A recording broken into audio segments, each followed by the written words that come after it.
Là, on peut filmer ça. Et j'étais en train de dire à Florence que depuis la Coupe Corona, on s'était mis à réfléchir, à essayer de connaître comment ça se fait qu'on s'acharne autant sur on va dire sur les petits, que ce soit les gilets jaunes ou d'autres, les Français ou d'autres pays. Pourquoi on voit toujours les mêmes sales gueules, enfin, on va dire sales gueules, on va enlever ça. On voit toujours les mêmes gueules à la télé, qui sont en train de faire les beaux, en train de nous dire ce qu'on doit penser, ce qu'on doit faire, ce qu'on doit pas dire, déjà parce qu'on ferme notre gueule, faut pas l'oublier, ça faut qu'on suive ce qu'ils disent, mais faut qu'on ferme notre gueule. Et voilà, ils nous éduquent tout le temps comme ça. En fin de compte, ils nous aiment pas, parce on végète, on est tout en train de végéter, même si on essaie de faire quelque chose de sympa, mais en fin de compte, on a l'impression que c'est pas hein. Et pour en venir au fait de ne pas avoir peur de la mort, c'est qu'on nous cache beaucoup de choses, effectivement, et qu'a priori, on a tous donc, avec Laurent, c'est pas on nous cache que a priori, on a vraiment une âme. Pense aux vieux campeurs. On a tous une âme, que a priori, on a l'air d'être incarné, voire réincarné, et que une fois qu'on est mort, effectivement, notre enveloppe charnelle n'est qu'un véhicule. Notre enveloppe charnelle, en fait, elle meurt pour de vrai. Mais par contre, nous, notre âme, notre conscience, enfin notre âme ne meurt pas du tout. Ils sont éternels.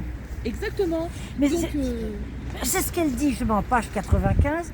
Elle veut surtout changer notre regard sur la mort, qu'on n'ait pas peur de la mort. C'est ça, beaucoup de gens le disent. Hein. Et pourquoi je parle de ces gens-là qui sont à la télé, Ah oui, mais on n'est pas obligé de les écouter. Pourquoi non, je suis pas à la télé, donc je m'en fous. Mais en fait, quand on est plus jeune, ou même nos parents, on regardait ça. Voilà, tous ces animateurs, tout ça. Ils nous endorment à longueur d'année. Voilà, avec tous ces voilà. Et, regarde, on est Noël. Qu'est-ce qu'il y a à Noël? Il y a toutes ces émissions préenregistrées 6 mois à l'avance. Il y a le bêtisier de Noël. Le jour de l'an. Et ça y est, il est filmé là, ils l'ont filmé à la Concorde. Évidemment, on va nous donner toujours la même chose à bouffer dans notre tronche. Et c'est fatigant parce qu'en fait, on nous a bêtis. Mais on peut refuser. Bien sûr qu'on peut refuser.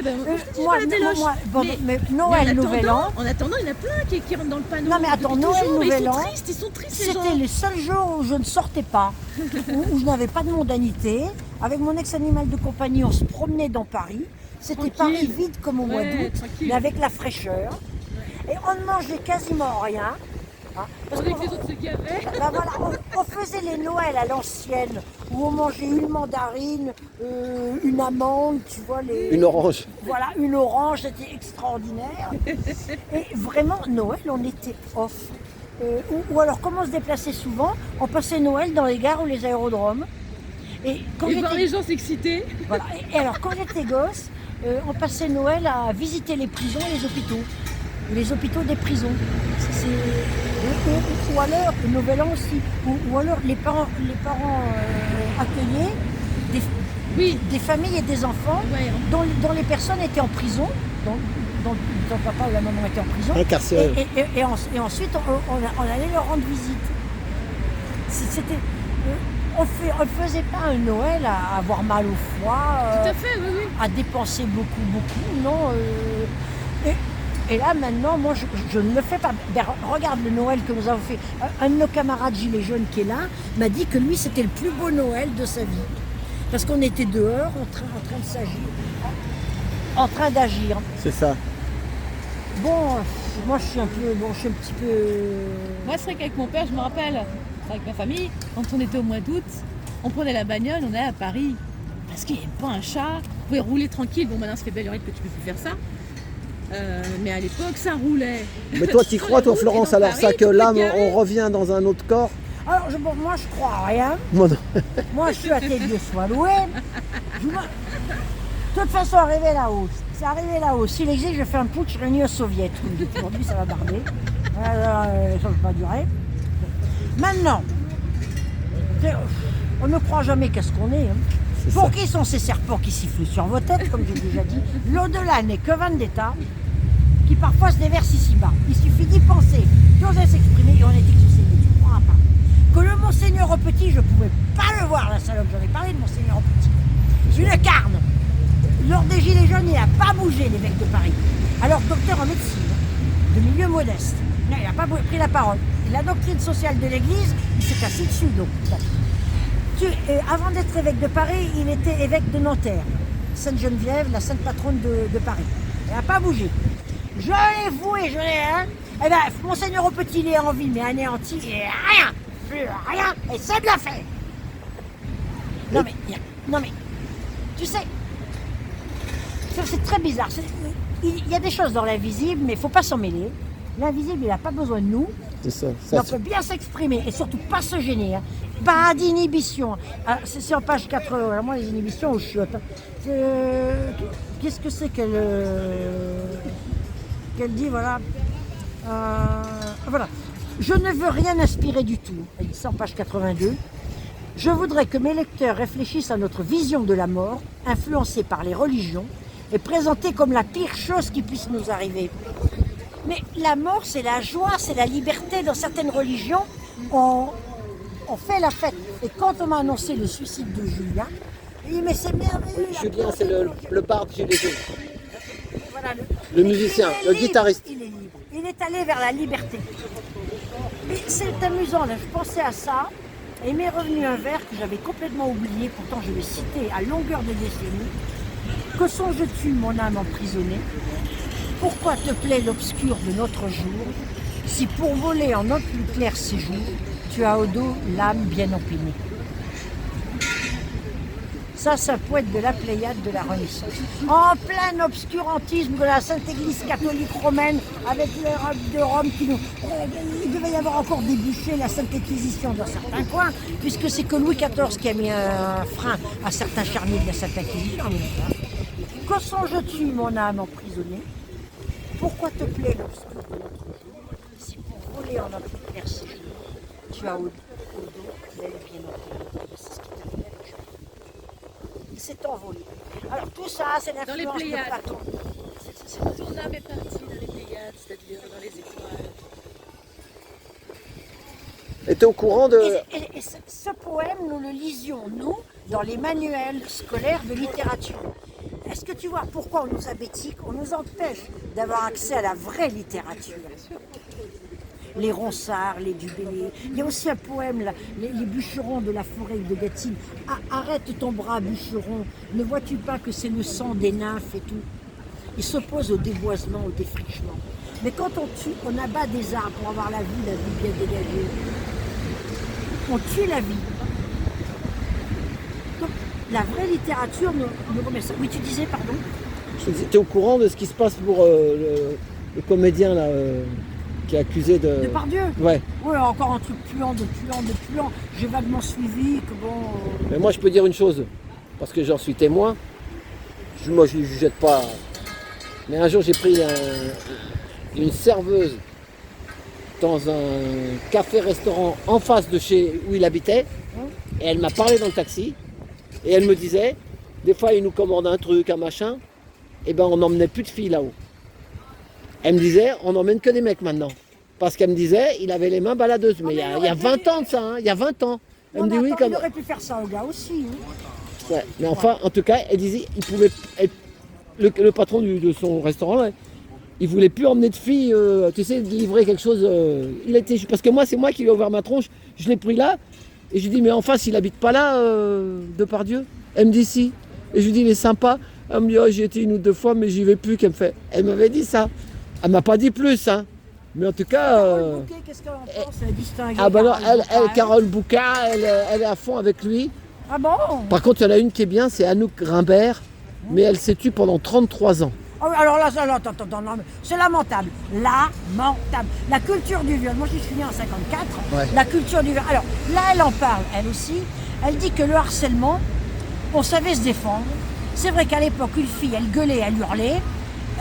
Elle se laissait pas harceler. Bon, maintenant, si une fille, elle se défend, elle passe pour cinglée, elle est psychiatrisée. C'est ça. Là, ça. de ce côté-là, on a salement régressé. La liberté de ton et tout, nous l'avons connue, elle encore plus parce qu'elle est née en 43. Mais maintenant, psychiatrisation, hystérie, ceci, cela. Non mais nous sommes dans une société extrêmement normative. Nous portons à nouveau des corsets, et nous avons à nouveau les pieds bandés, nous avons à nouveau les petits bas de soie, les perruques poudrées. C'est épouvantable. C'est pour ça qu'on peut plutôt crever que de les supporter. Tu vois Macron, vraiment plutôt crever que de le supporter. Et je te redis, la Jacqueline Jacquel, certaines personnes trouvent qu'elle ressemble par moments à Brigitte Macron. Elle trouve qu'elle ressemble pas à Brigitte Macron parce qu'elle est proprette, mignonnette et tout. Elle se voit comme une louve. Alors qu'à mon avis, elle a été une sacrée dinde. Hein. Elle a été une sacrée dinde. Hein. Quand tu vois comment elle s'est fait arnaquer par l'association pour le droit de mourir dans la dignité qu'il a utilisée, instrumentalisée, qu'il a laissé tomber, elle a eu 46 ans de mariage pour arriver avec une cata. Comment tous ces braves gens ici, quand elle flambait, ils étaient bien contents qu'elle soit là, mais ensuite ils l'ont laissé crever. Tu dis que l'intelligence juive, c'est un préjugé racial. Hein. La duplicité juive, le sens des affaires des juifs, c'est un préjugé racial. Hein. Ah, dis donc, elle s'est fait avoir comme une enfant de cœur. Hein. Elle s'est fait avoir comme une petite fille du catéchisme. Non mais tu vois, ce bouquin, j'ai des choses très très partagées. Surtout qu'après, elle critique son mari. Elle fait remarquer que son mari, qui s'est remarié avec une Allemande de Hambourg, il pourra aller à Holzdorf, dans le cimetière familial. Mais le cimetière de Holzdorf, il faut que je trouve l'endroit, O-H-L-S, Holzdorf, repose une personnalité dont j'ai oublié le nom, Sabine Werner. Cette nana, elle était du 19e siècle, elle est morte en 1936. Cette nana, elle a pris les choses en main, elle a dit, pour l'émancipation des filles juives, ce n'est pas la dot, c'est l'instruction. Parce que paraît-il, il y avait un trafic de filles d'Europe de l'Est, le 19e, 20e siècle, un trafic d'Europe de l'Est, et certains disaient qu'il faut les doter, ça évitera le trafic. Elle disait non, il faut l'instruction. Et cette dame repose dans le cimetière de Holzdorf. Ouais. C'est très sympa. Et personnellement, je connais bien Holzdorf, à Hambourg. Et le mari de Jacqueline Jacquel, à toute sa famille, il nous met dans le cimetière de Holzdorf. Non mais tu vois, c'est très très amusant. L'Indochine, elle a dû croiser certains membres de ma famille en Indochine.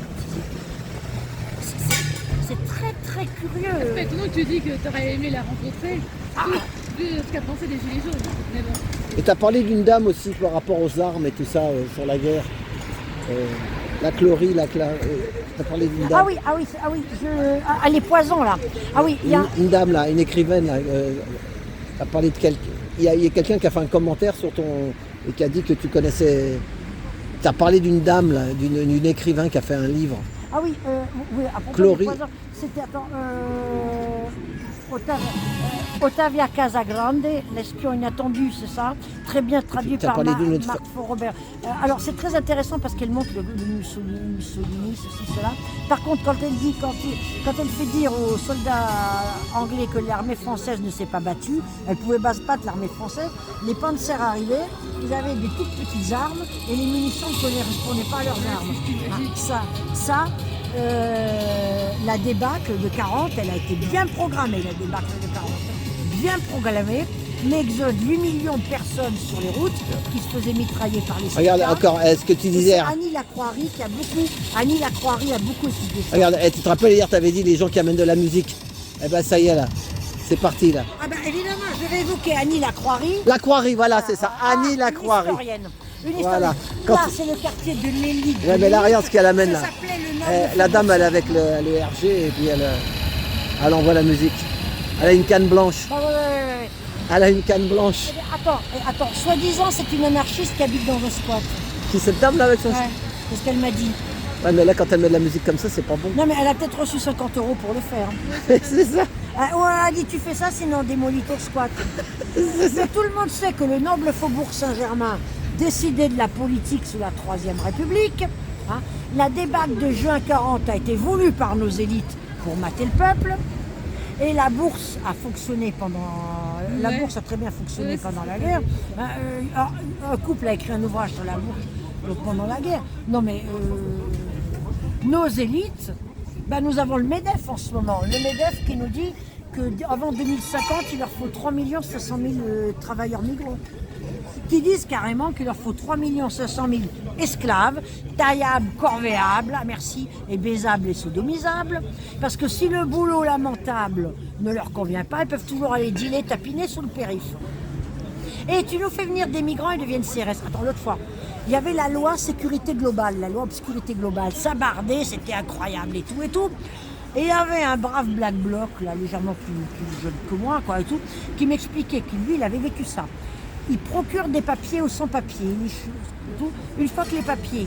que les sans-papiers ont des papiers. Ils se font naturaliser français et ils réussissent le concours de garde-chourne. Ah oui, Ce qui fait que le brave Black Bloc, il se retrouve avec comme garde-chourne le sans-papier. Bah nous, les sans-papiers, faites-les venir et filez-leur un LBD pour nous matraquer la gueule. Oh mais moi, ça va arriver. La garde prétorienne. c'est ça. Alors d'autre part, ces migrants, certains déboursent 30 000 € pour venir en Europe. Ils les trouvent où les 30 000 €? Et quand il y avait l'exode justement, 8 millions de Français sur les routes à se faire mitrailler par les Stukas, ils disposaient d'une somme pareille pour rejoindre le Portugal, parce qu'à partir du Portugal, tu pouvais rejoindre les États-Unis. Ils les trouvent où les 30 000 €? C'est ça. Ah, moi je pose pas de questions, hein. Je viens de se faire traiter de tous les noms. Par contre, cette loi migration, c'est migration-intégration, qui soient traités dignement en tant que travailleurs, et qu'on leur explique comment ça fonctionne dans le pays. C'est ça. Sinon, ça s'appelle, on les fait venir pour qu'ils soient esclaves, et pendant ce temps, on pille leur pays. Bon.